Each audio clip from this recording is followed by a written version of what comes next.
आज आपण शिवाजीनगर दापोली तालुक्यातील एक लहानसं गाव, या गावात हे आमचं सार्वजनिक देवस्थानचं नाव श्री क्षेत्रपाळ म्हणून.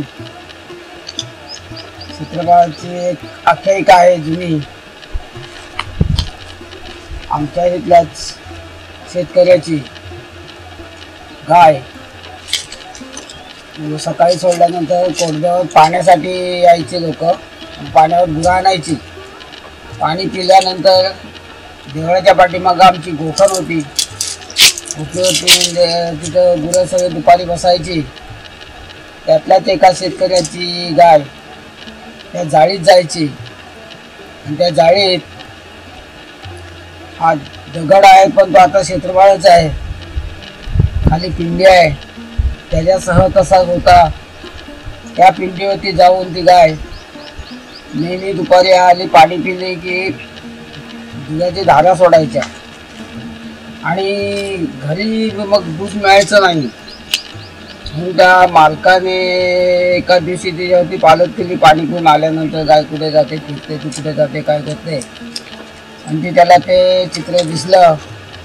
गाय बरोबर डेंगात घेऊन त्याच्यावरती दूध सोडत होती. त्याच्यानंतर त्याने तिथल्या सगळ्या गवारी लोकांना सांगितलं.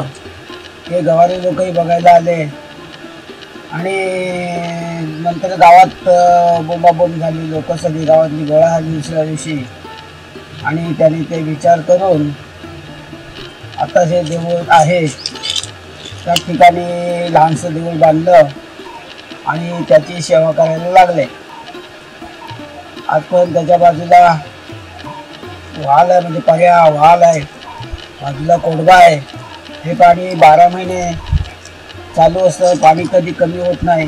कमी म्हणजे आटतं, पण पुरं आटत नाही. पाणी असतं चांगलं, वाहतं पाणी असतं. आम्ही लोक कपडे धुण्यासाठी पहिल्यापासून जे आम्ही लोक इथंच येतो.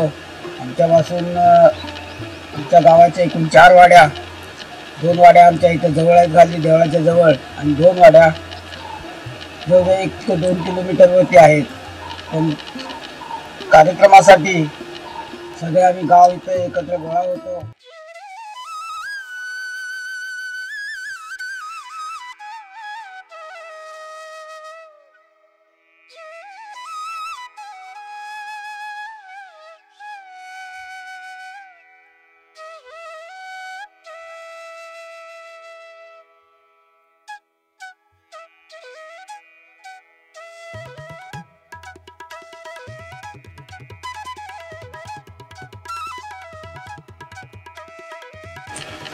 आमच्या देवळात गणपती,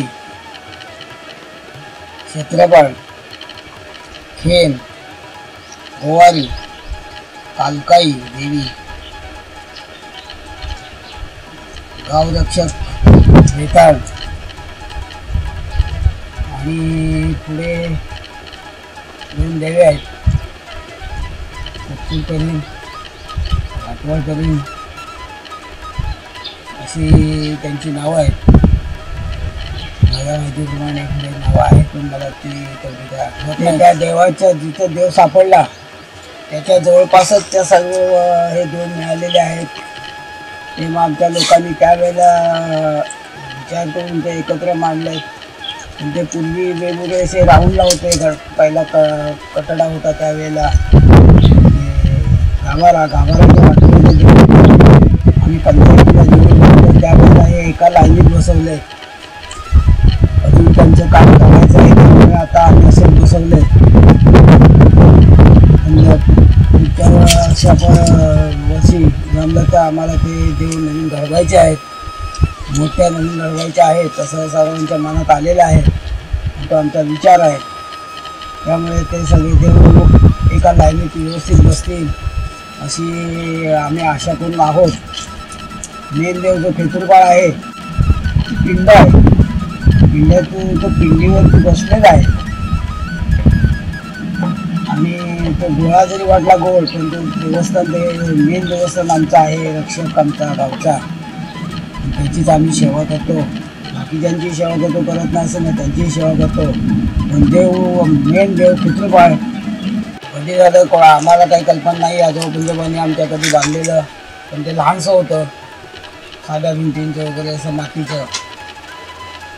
आणि खालचा जो गाभारा आहे तो गाभारा मात्र बघण्यासारखा. दगडगोट्यांनीच हे केलं होतं ना. गाभाऱ्यात उतरायला त्यावेळेला आम्ही लहान असताना आम्हाला भीती वाटायची. त्याच्यानंतर लोकांच्या मनात आलं, त्यामुळे 85 मध्ये लोकांनी एकमत करून देवळाची सुधारणा केली. त्यावेळेला आमचं मंदिर मात्र पूर्व पश्चिम नाही आहे. गाभाऱ्याचं तोंड पूर्व पश्चिम आहे, सभागृह हा दक्षिण उत्तर आहे. पूर्वीच्या लोकांनी जो ठेवला होता त्याच्याप्रमाणे ठेवलेला आहे. आम्ही आता नवीन जरी बांधलं, 85ला जीर्णोद्धार झाला पहिला, त्यावेळेलाही दक्षिण उत्तर सभागृह आणि पूर्व पश्चिम गाभारा, देवाळ्याचा गाभारा.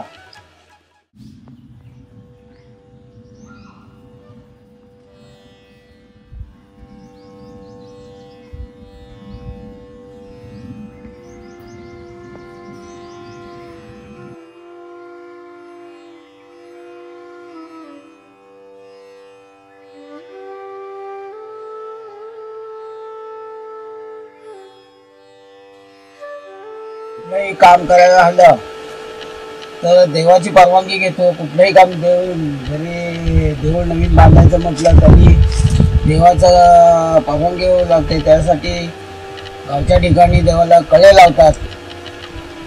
कळे लावून देवाला उजवा डावाप्रमाणे मागणी करतात.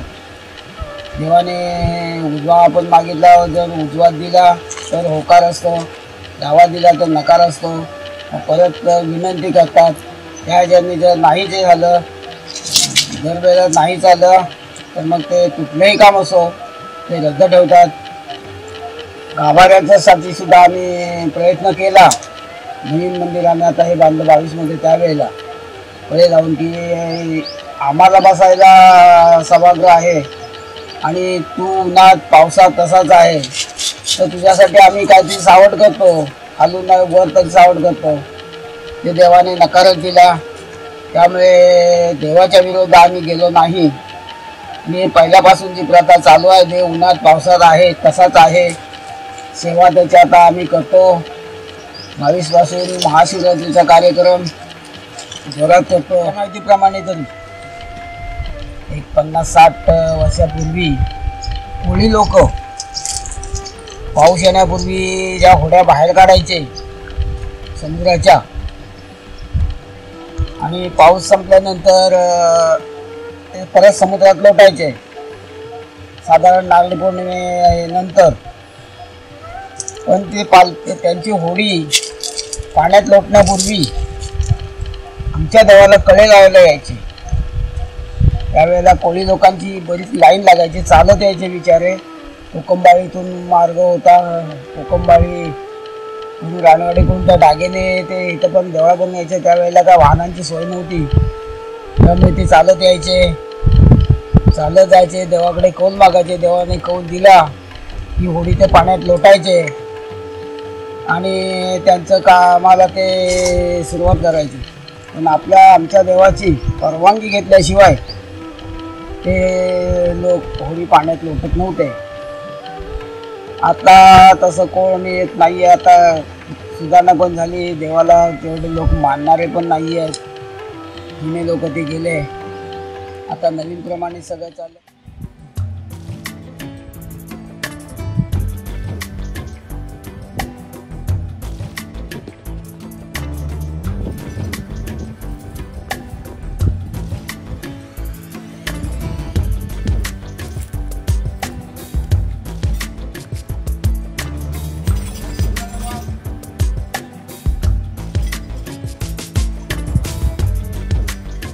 शिमग्याचा सण आमचा नागपंचमी पासून सुरू होतो. बहुतेक ठिकाणी शंकर हा गावापासून दूर असतो निसर्गात. तसाच आमचाही क्षेत्रफळ जे शंकर असतो गावापासून दूर आहे. पण त्याच्या भोवताली सगळा निसर्ग आहे. पाण्याचा मागाशी मी उल्लेख बोलत्या वेळी केलाच. 12 महिने पाण्याचं झाडे असल्यामुळे सगळं शांत वातावरण असतं. आजूबाजूला सगळी वाटवी सगळी झाडी आहे. देवराटीचं म्हणतो, बाजूला लोक आहे त्या झाडीला आम्ही देवराटी म्हणतो. अशा ठिकाणी ते देवस्थान बसलंय.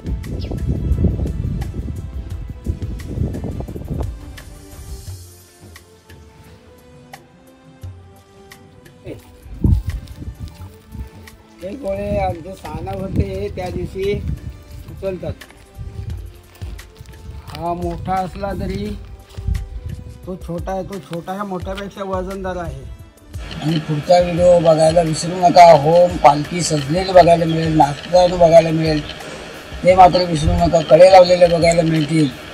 हे सगळं आठवणीने बघा.